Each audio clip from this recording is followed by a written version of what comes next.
Então, não importa o que você acredita, não importa o que você aceita, importa que um dia você estará diante do seu Criador. Ainda que você não acredite nele, na existência dele, você vai estar diante de Deus. E nesse estar diante de Deus, você vai receber, nós iremos receber, cada um em particular, porque eu não quero dizer nós como um povo, mas como indivíduo, eu vou receber a minha sentença, culpado ou não culpado.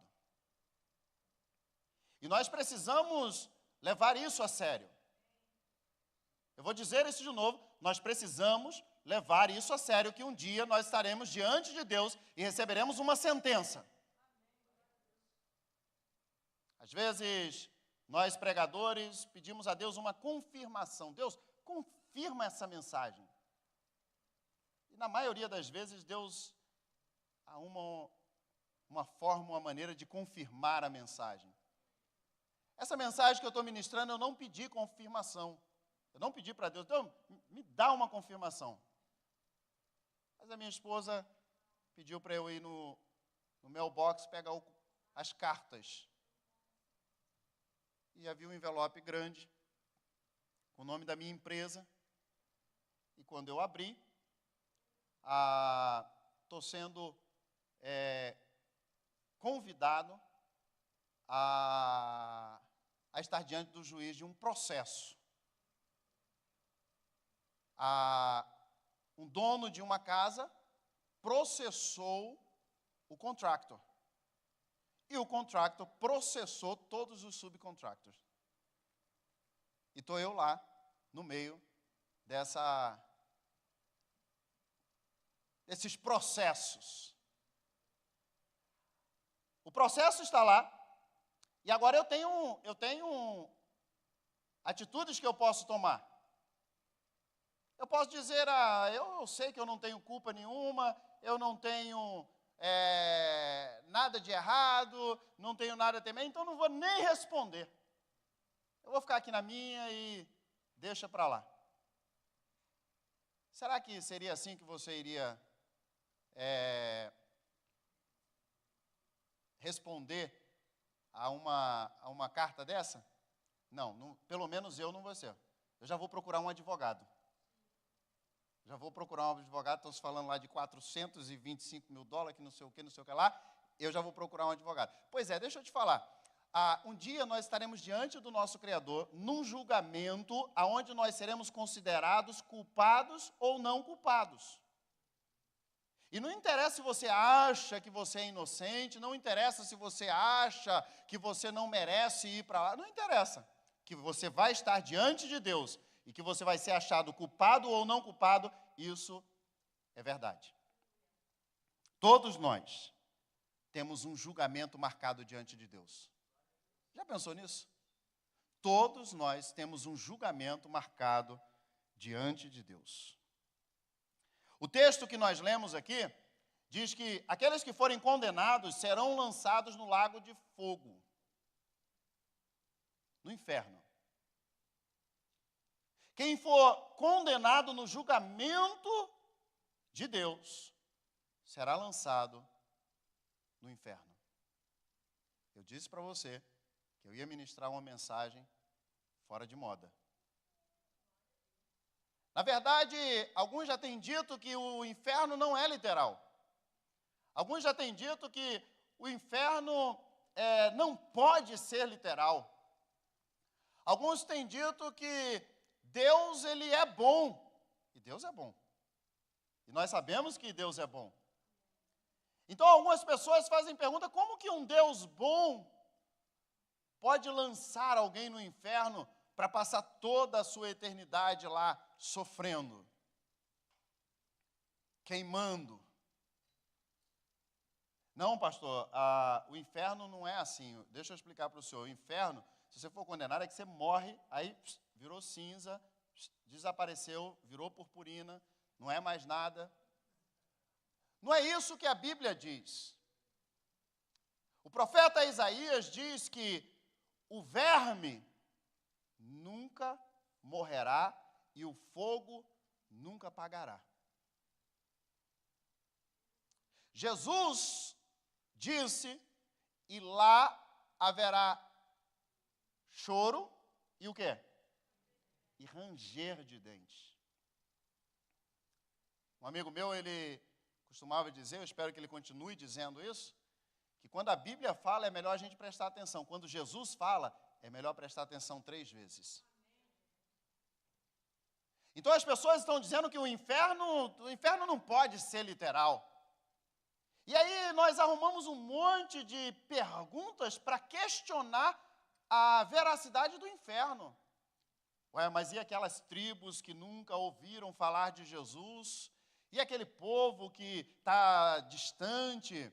Né? E aquelas nações? Então a gente arruma um monte de questões. Mas Jesus disse, e lá haverá choro e ranger de dentes. Jesus conta uma parábola do rico e Lázaro, e a Bíblia diz que, nessa parábola, Jesus diz que o rico, ele foi lançado no Hades. E lá no Hades, ele vê Lázaro, ele vê o pai Abraão, e ele faz um pedido, e esse pedido me chama a atenção.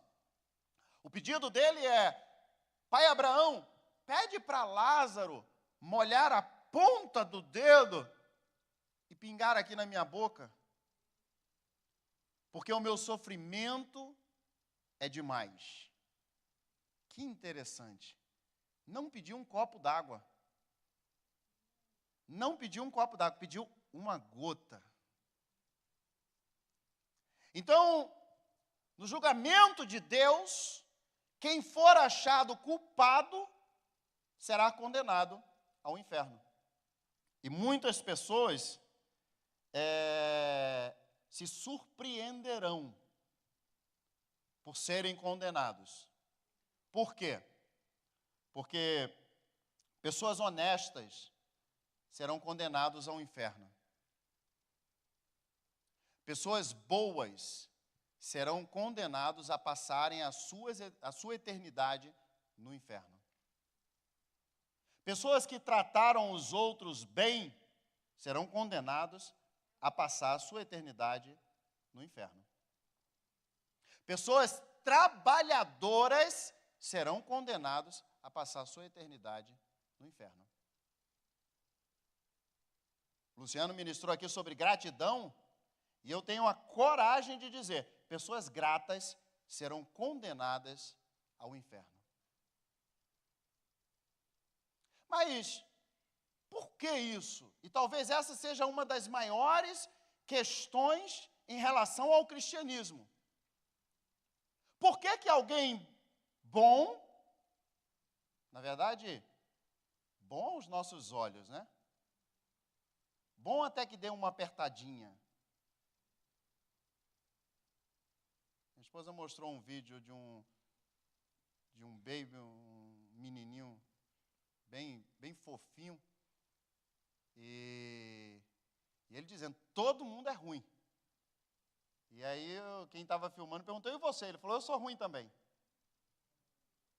Porque essa questão de que nós somos bons até onde nos interessa ser bons.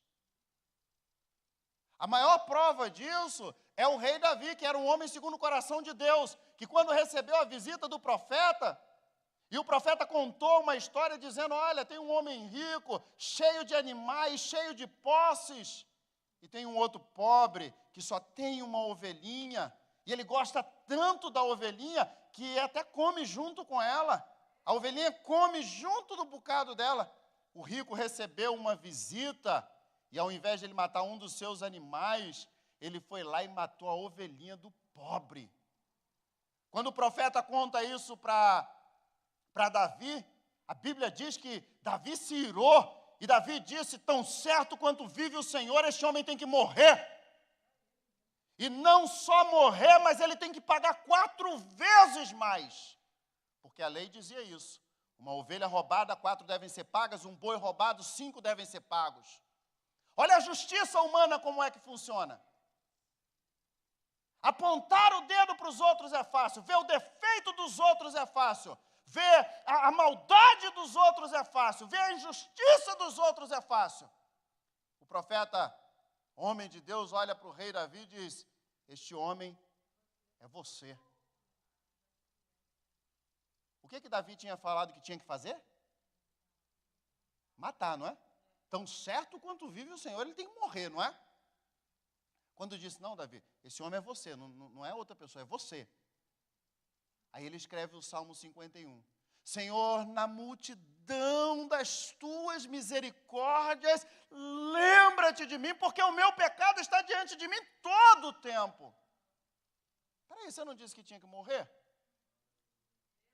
Será que você está vendo que o profeta Isaías estava certo quando disse que a nossa justiça são como trapos de imundície para Deus? Porque nós não somos justos. Porque nós não somos bons. Porque nós não merecemos o céu. E é por isso que pessoas boas serão condenadas. É por isso que pessoas honestas serão condenadas. É por isso que pessoas que pagam as suas contas serão condenadas. É por isso que pessoas que dão o melhor para a sua família serão condenadas ao inferno. A viverem a sua eternidade no inferno, aonde o verme não morre, aonde o fogo não apaga.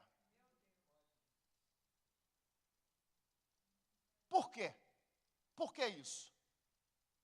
Parece que não é justo. Por que eu tenho que aceitar a Jesus? Por que eu tenho que pegar uma cruz e levar? Por que eu tenho que andar no caminho estreito?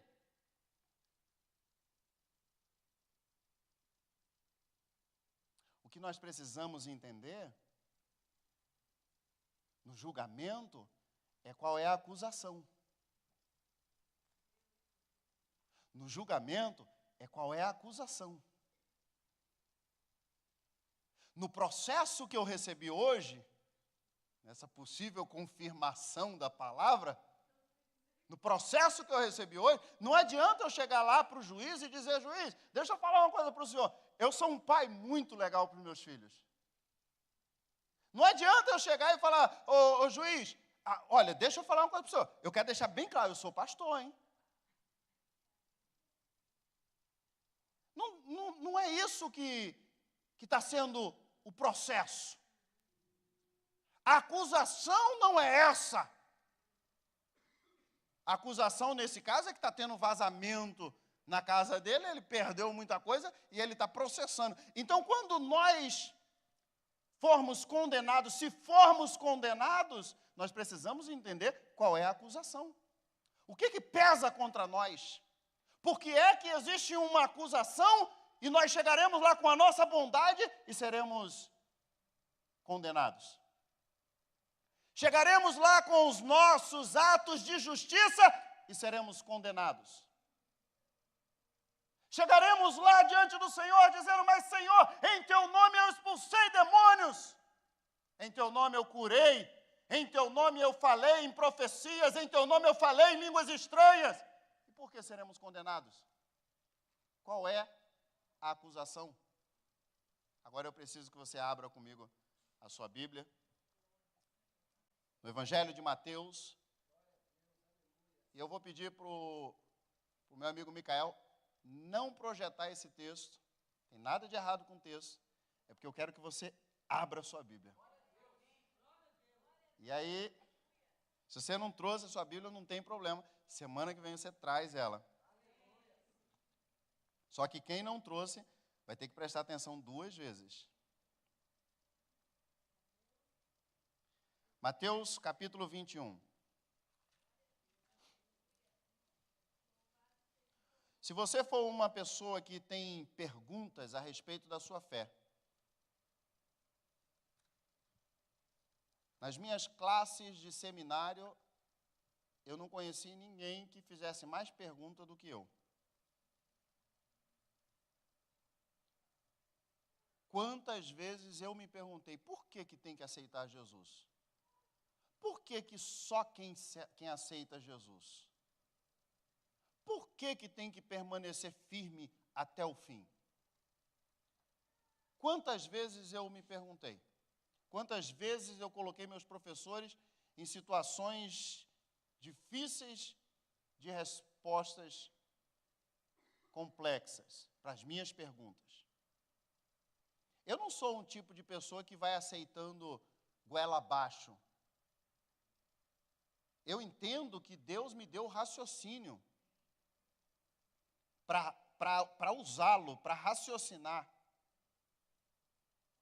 E nesse raciocínio eu tentei, muitas vezes, entender o porquê que é só através de Jesus. Por que se eu fizer o que está diante de mim, for honesto, e fizer a coisa certa, e me esforçar, por que eu não mereço o céu? Esse texto bíblico que nós vamos ler, respondeu para mim. Talvez responda para você. Talvez. Capítulo 21 de Mateus, versículo 33. Ouvia ainda outra parábola.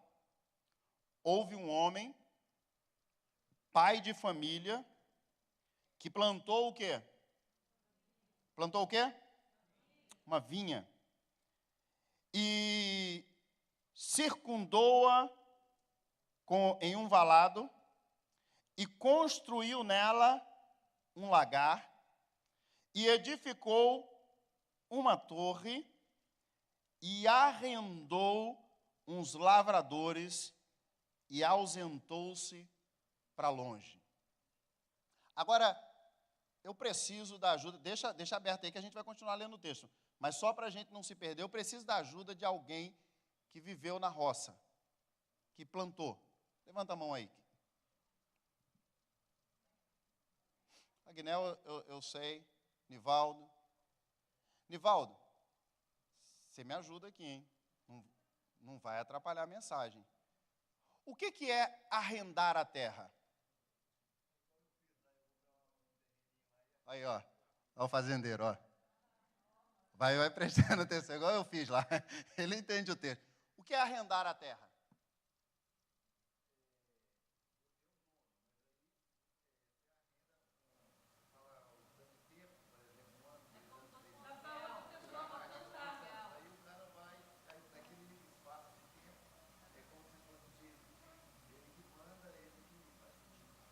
Ok, mas tem mais coisa aí. Não é só assim, fica aí na minha terra.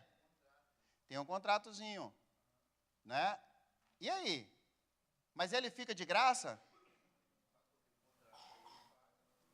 Ele tem que pagar. Na maioria das vezes, o contrato é a metade. Olha, eu te empresto a minha terra. Você não tem condições de ter a sua terra. Eu te empresto a minha terra. Você planta. Pode plantar à vontade. Planta com força. A metade é sua. A outra metade é minha. É mais ou menos isso, né? Arrendar a terra. Olha, rapaz, não me aperta aqui, que o Agnel já disse que é, o outro já disse que é, o outro já disse que é. Tem várias maneiras, eu acabei de falar. Uma delas, e a mais comum, é essa. Ok? Versículo 33, eu não sei se o Nivaldo fez isso, mas esse senhor aqui, ele cercou a terra, ele construiu um lagar, ele construiu uma torre, ele deixou tudo preparadinho, ele arrendou e viajou para longe. Chegando o tempo dos frutos, enviou os seus servos aos lavradores para receber o quê? Os seus frutos. Nesse caso aqui, Nivaldo, foi essa parceria. Você vai plantar, metade é meu. Quando chegou na hora de receber, o dono da terra mandou os seus mensageiros, vai lá e pega, porque eu tenho uma parte para receber. Versículo 35, os lavradores, apoderando-se dos servos, feriram um, mataram o outro e apedrejaram o outro. Imagina o Nivaldo, arrendou a terra, fez esse contrato, Nivaldo, ó, metade é meu, metade é seu. Aí o Nivaldo, ele liga lá para o parente dele mais próximo, fala, fulano, a terra aí está arrendada, eu tenho um contrato aqui, vai lá e pega a parte que é minha, né? Quando os enviados do Nivaldo vai lá receber, um apanha, o outro é morto e o outro é apedrejado. De um senhor, pai de família, que preparou tudo, deixou tudo preparadinho para eles. Versículo 36, depois enviou outros servos em maior número do que os primeiros. E eles fizeram o quê? O mesmo.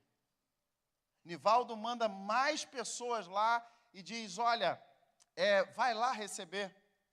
E eles bateram, mataram e apedrejaram os servos.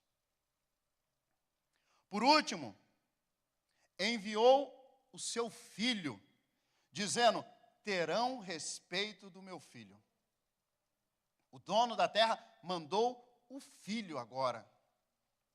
Mas os lavradores, vendo o filho, disseram entre si, este é o herdeiro, esse é o dono da terra, esse é o que tem a escritura. Olha o que eles fizeram. E disseram entre si, este é o herdeiro, vinde, matemo-lo e apoderemo-nos da sua herança. Agora o dono da terra manda o filho. Os servos que não estavam sendo explorados, os servos que tiveram oportunidade, que foram abençoados, não ficaram satisfeitos com o que eles ganharam. Eles queriam tudo. Olha a maldade do ser humano. Olha a maldade do ser humano. E vamos matá-lo, porque aí nós vamos ficar com tudo para a gente. Lançando mão dele, o arrastaram para fora da vinha. Escuta, Jesus, como o Cordeiro de Deus que tira o pecado do mundo, lá em Êxodo, diz que o Cordeiro tinha que ser levado para dentro da casa, no 10º dia. E no 14º dia, deveria ser levado para fora, para ser imolado. Jesus entrou em Jerusalém, com o povo gritando, Hosana, Hosana nas alturas. 4 dias depois, levaram ele para fora da cidade, para levantar ele no madeiro. Aqui, o texto está dizendo, pegaram o filho, o arrastaram para fora da vinha e o mataram. E lançando mão dele, arrastaram para fora da vinha e o mataram. Quando, pois, vier o Senhor da vinha, que fará aqueles lavradores? O Nivaldo mandou os enviados, os servos, os amigos, mandou o compadre, mandou o cunhado, mandou todo mundo para receber. Ninguém respeitou. O Nivaldo agora manda o filho. Mataram o filho.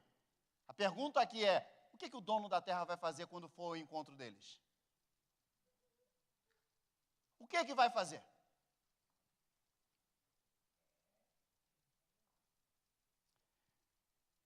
Dizem-lhe eles, dará, escuta, afrontosa morte aos maus e arrendará a vinha a outros lavradores que ao seu tempo não lhe deram fruto. Olha o que o texto deixa bem claro. Será que existe alguma sombra de dúvida que está se falando de Deus e de Jesus aqui nesse texto? Que Deus é aquele que preparou o jardim, que Deus é aquele que colocou o homem no jardim, que Deus é aquele que preparou a terra, e ele disse para o homem, domine sobre a terra? Será que existe dúvida que esse filho que foi levado para fora da vinha e foi morto é Jesus? E a pergunta é, o que o Senhor vai fazer com aqueles que mataram o seu filho?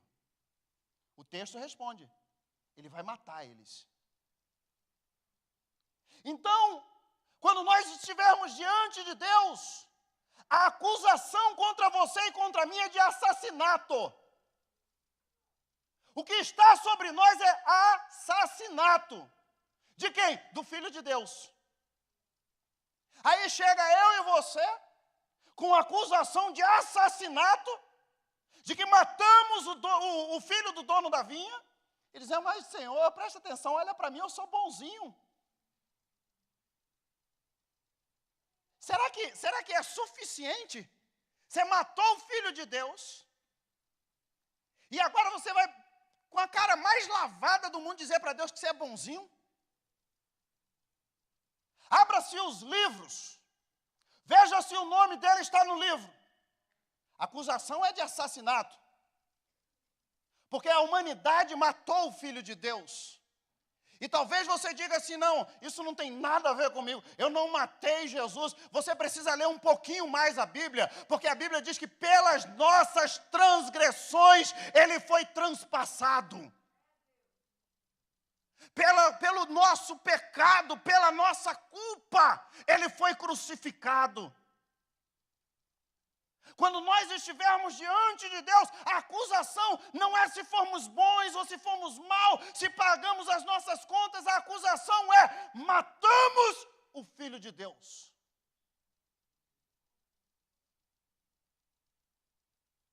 E você vai receber uma sentença: culpado ou não culpado.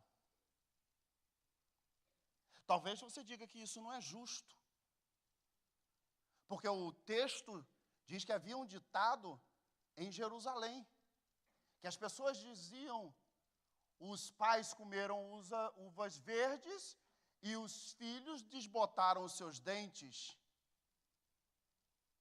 E Deus falou: nunca mais será dito isso em Jerusalém. Talvez você diga: isso não é justo porque eu não estava lá. Isso não é justo porque eu não matei o meu Jesus. Vamos falar um pouquinho de justiça. Vamos falar um pouquinho de justiça. É justo ver aqueles meninos, aquelas crianças morrendo na Síria, sendo assassinados com gás químico, onde elas caem no chão e ficam tremendo e começam a babar e se pegam os corpos daqueles meninos e se joga numa picape e tenta se jogar água. Alguém viu esses vídeos? É justo? Fala para mim se é justo. E eu pergunto: e você pode fazer o quê? Pode fazer o quê? Você faz o quê? Você não pode fazer nada. Nada. É justo nessas noites frias, pessoas sem uma coberta, sem um teto, sem comida, ter que dormir debaixo da chuva, debaixo de uma ponte? Fala para mim se é justo.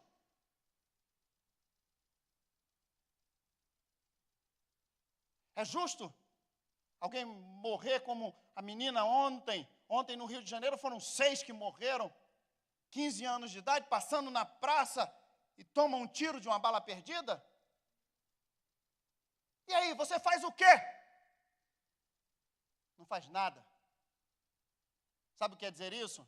Que um dia você vai estar diante do seu Criador e você vai ser condenado ou não, e você não vai poder fazer nada. Não adianta você ficar nessa tentativa de pesar na balança se é justo ou se não é justo, se é certo ou se não é certo, se fomos nós ou se não fomos nós. Estaremos diante do justo juiz, e a balança dele é justa e dirá se somos condenados ou não condenados. E a única coisa que acontecerá é que nós vamos aceitar o decreto do julgamento. Se nós formos condenados, seremos lançados no lago de fogo e enxofre, no inferno. Não morreremos ali e acabou e sumiu, desapareceu. Não. A Bíblia deixa bem claro e lá haverá choro e ranger de dente por toda a eternidade. E não diga, nem para você, e nem para Deus, e nem para ninguém que isso não é justo, porque um pai ou uma mãe que tiver um filho assassinado, talvez possa entender o que Deus está fazendo, ou declarou. Sabe o que é ter um filho assassinado? Eu não sei, nem quero saber, mas Deus sabe.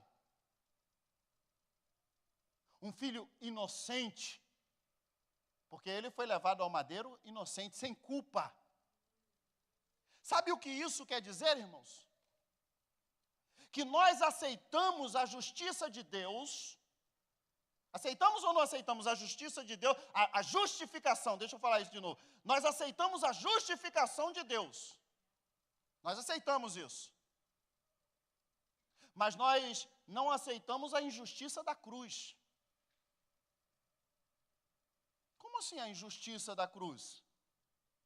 Jesus foi colocado no madeiro por minha causa. Ele foi condenado por minha causa. E eu vou dizer uma coisa, isso não é justo. Se nós formos pesar a justiça, se é justo, se não é justo, se ir para o inferno ou ir para o céu, o que é justo, Jesus morrer na cruz do Calvário não foi justo. Mas sabe por que ele fez? Porque a nossa justiça é como trapo de imundície, para que nós pudéssemos aceitar a justificação dele, em nós. É por isso que o texto deixa bem claro, quem tem o filho não é condenado. Como assim? O decreto está já feito. O que que o dono da vinha vai fazer? O que que o pai de família vai fazer? O que que o Senhor vai fazer? O decreto está feito, vai matar. Agora, o filho que foi morto, mas ressuscitou ao terceiro dia, ele e somente ele pode dizer, pai, esse não. Pai, essa não. Só Jesus pode apontar o dedo para mim e para você e dizer, esse não, pai. E só vai entrar no céu e não ser condenado aquele que receber a justificação de Cristo Jesus. Somente o Filho pode nos salvar. Só Ele, porque Ele veio para salvar, não para condenar. Mas o texto deixa bem claro, quem tem o Filho não é condenado. Quem não tem o Filho, o que acontece? Está vendo que o decreto já está feito? Não é uma questão que nós vamos chegar lá no julgamento e não vamos saber o que está acontecendo. Já estamos decretados. Todos nós já estamos condenados, exceto se Cristo levantar o cetro, como lá no livro de Esté, e disser, ele não, ela não. Por isso que Jesus disse, Jesus disse dele, eu sou o caminho, eu sou a verdade, eu sou o quê? A vida. Ninguém vai ao Pai, ele disse isso, se não for por mim. Ninguém pode procurar qualquer fundador de qualquer religião. Ninguém nunca disse, eu sou. A maioria deles estavam em busca da verdade. Jesus não estava em busca da verdade. Ele disse, eu sou a verdade. Eu sou o caminho. Eu sou a vida eterna. Então, se nós não tivermos Cristo, se nós não tivermos Jesus na nossa vida, nós já estamos condenados. Porque a acusação contra nós não tem nada a ver com ser bonzinho ou não ser bonzinho. Com ser honesto ou não ser honesto. A acusação é, nós, seres humanos, matamos o Filho de Deus. E só o Filho pode nos inocentar. Agora, lá em Deuteronômio, a Bíblia diz que Deus disse, eis que eu coloco diante de vocês a vida e a morte, escolham. O mesmo versículo diz: eis que eu coloco diante de vocês a bênção e a maldição, escolham.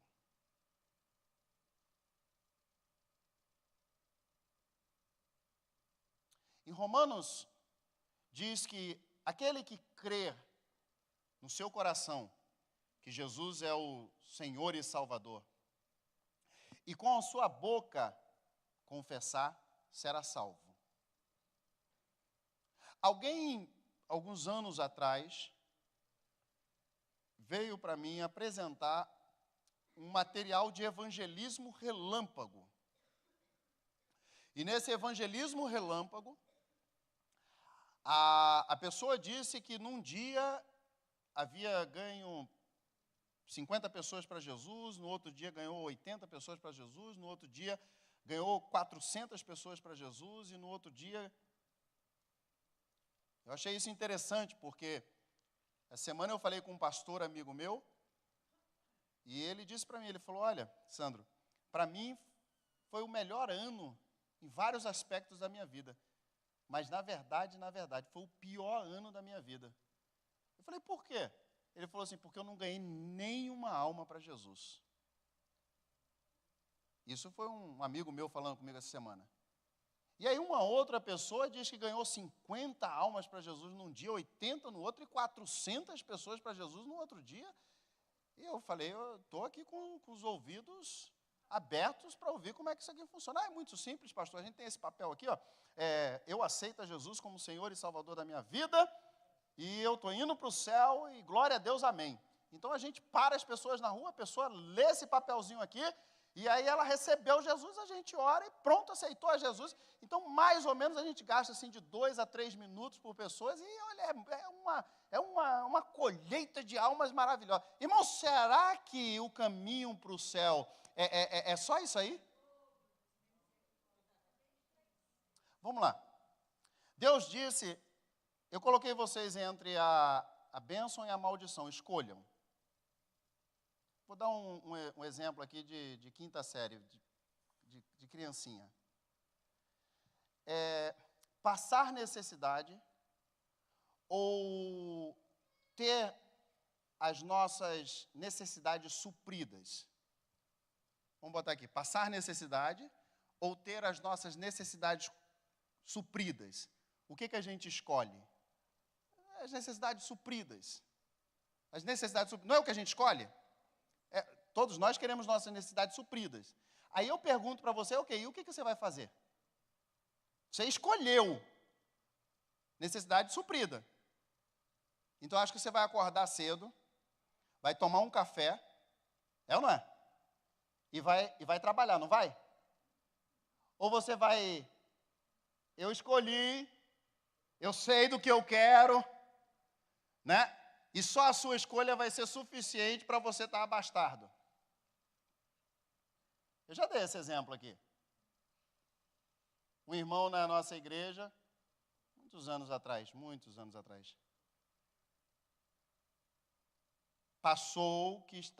nos passou que estava passando a necessidade. O que aconteceu? A igreja na hora. E pega a lata de óleo, e pega, na época ainda era a lata de óleo, pega a lata de óleo, e pega o arroz, e pega o feijão, e monta uma cesta básica, e a igreja toda, e pá, aquela cesta básica abençoada para o irmão. O irmão, ele era forte, irmãos. O braço do homem era um negócio assim, ó. Na mesma semana, um irmão da igreja chegou para o irmão fortão e disse: irmão, tem um trabalho para você. Ele disse: é mesmo? De quê? Paga quanto? Sai que horas? Volta que horas? É para subir ou para descer? Precisa fazer força? Abaixar eu não consigo direito. Você está vendo para onde está indo o negócio? Pergunta se saiu alguma cesta básica. A igreja não é boba, não. Nós estamos aqui para ajudar e ajudamos com prazer. Mas nós fazemos escolhas e as nossas atitudes mostram a escolha que nós fizemos. Então nós escolhemos o filho e qual é a atitude que nós tomamos? nós entendemos que um dia estaremos diante do nosso Criador, e já existe um decreto de condenação, qual é a minha saída? Me apegar ao meu advogado. Porque Jesus disse que só há um que intercede entre o homem, Deus, Jesus, o justo. Ouve isso, igreja, em nome de Jesus. Só existe um que pode interceder por você, Jesus Cristo de Nazaré, o morto e ressurreto para todo sempre. E só existe salvação se nós nos apegarmos aos pés dele. Só existe salvação se nós nos agarrarmos a Jesus. Só existe salvação se nós dissermos: eu sou imundo, mas Jesus me purifica pelo sangue dele derramado na cruz do Calvário. E isso faz com que nós possamos ter a certeza da salvação em Cristo Jesus. Alguém disse que quando Jesus entrava em Jerusalém, as pessoas pegavam as palmas. Sabe o que é palmas? Pegavam as palmas e levantavam e baixavam assim, ó, num grande corredor, né, na entrada de Jerusalém, e dizia: Hosana, Hosana nas alturas, Hosana nas alturas, Hosana nas alturas. E alguém usou esse exemplo, eu achei maravilhoso esse exemplo. Jesus estava montado no jumentinho. Imagina o jumentinho passando naquele corredor, e todo mundo celebrando, e todo mundo baixando ali aquelas palmas. O que ele estava vendo, né? Chegou lá em Jerusalém, Jesus saiu do jumentinho. Se Jesus sair de cima de você, você é um condenado ao inferno. Se o Espírito Santo de Deus sair de dentro de você, você é um condenado ao inferno. A alegria que você pode ter é a alegria em Cristo Jesus. Olha só, escuta, se você achar que o inferno é muito duro, se você achar que o inferno não pode acontecer porque Deus, ele é bom, em nome de Jesus, leia um pouco mais a Bíblia. Romanos capítulo 8, versículo 31 diz assim: quem intentará acusação contra quem? Os escolhidos de Deus. Escuta isso. Quem intentará acusação contra os escolhidos de Deus? Porque é Deus quem os justifica. Quer a explicação do texto?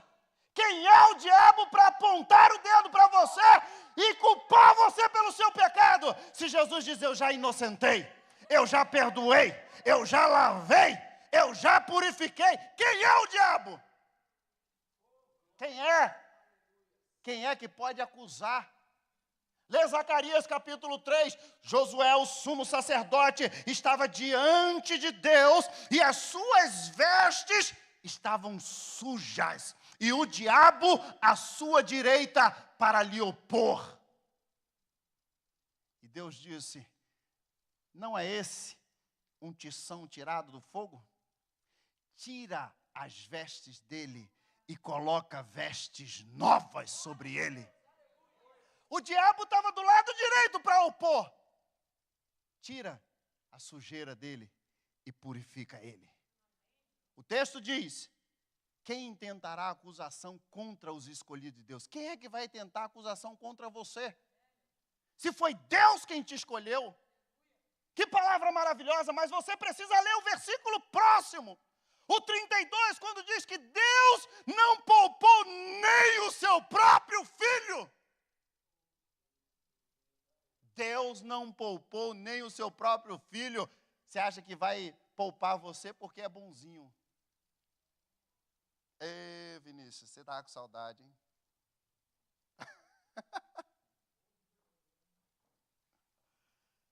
Você acha que Deus vai poupar você porque você é legal? É uma pessoa bacana. Você acha? A única maneira de Deus poupar você é se Ele olhar para você e ver sangue de Jesus na sua vida. É a única maneira. É a única maneira. Olha só, a Bíblia diz que nós somos casas espirituais. A Bíblia diz que o Espírito Santo vem, entra em nós, quando nós aceitamos a Jesus, e faz o quê? Limpa a casa. Agora você vai ler lá em Êxodo capítulo 12, a Bíblia fala o seguinte: Deus ordenou a Moisés, leva o cordeiro no 14º dia para fora, mata ele, pega o sangue e passa no umbral da casa. E à noite o destruidor passará. E aonde ele vê que tem sangue, ele cobrirá, ele passará por cima e não destruirá e não matará. Escuta, você sem Cristo está condenado ao inferno e o inferno é real. Mas o sangue de Jesus na sua vida te justifica, te santifica, te purifica. E aí você precisa tomar uma decisão de se entregar a Jesus. E você precisa viver uma vida aos pés do Mestre. Vamos nos colocar de pé.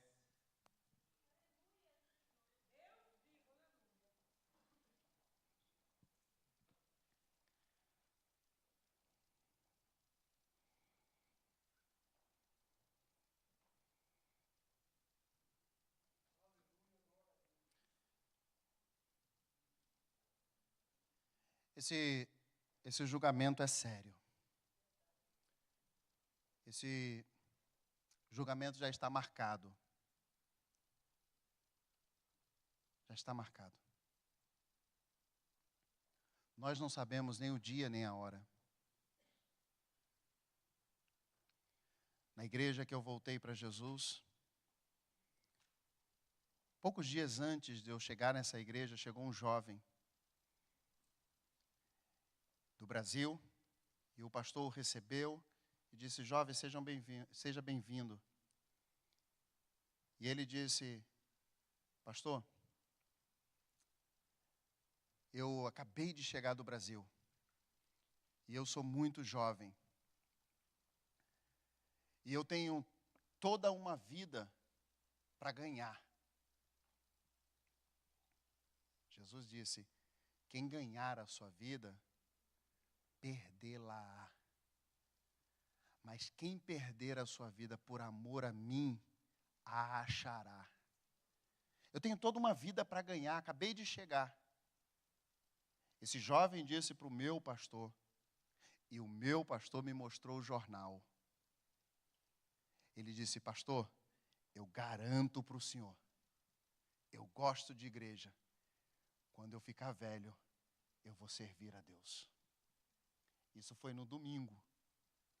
Terça-feira, no jornal, jovem, recém-chegado do Brasil, morre em acidente de carro, vindo de Danbury para Norwalk, em Connecticut, e na curva da saída 14 lá, que conheço muito bem, um jovem que achava que tinha uma vida toda para ganhar. Eu não estou aqui para colocar medo em você. Sabe por quê? Porque esse medo, se tiver medo, daqui a 2 dias passa. Esse medo não chega a semana que vem. Eu estou aqui para ministrar e pedir ao Espírito Santo de Deus para colocar no seu coração uma dependência a Jesus. Um servir a Jesus. Um adorar a Jesus. Sabe por quê? Porque esse trabalho que você zela tanto, porque esse esforço que você faz pela sua vida, pela sua família, nada mais é do que uma terra que Deus preparou para você e arrendou para você. Não é mais nada do que isso. Qualquer coisa que você venha ter, foi Deus quem arrendou para você. Foi Deus quem emprestou para você. Alguém me pediu oração, uma amiga me pediu oração e disse: pastor, ora pela minha filha. E eu disse: minha irmã, você fez um bom trabalho, deu exemplo. E na conversa sobre filhos, ela disse: pastor, o senhor sabe que os filhos não são nossos, são emprestados de Deus.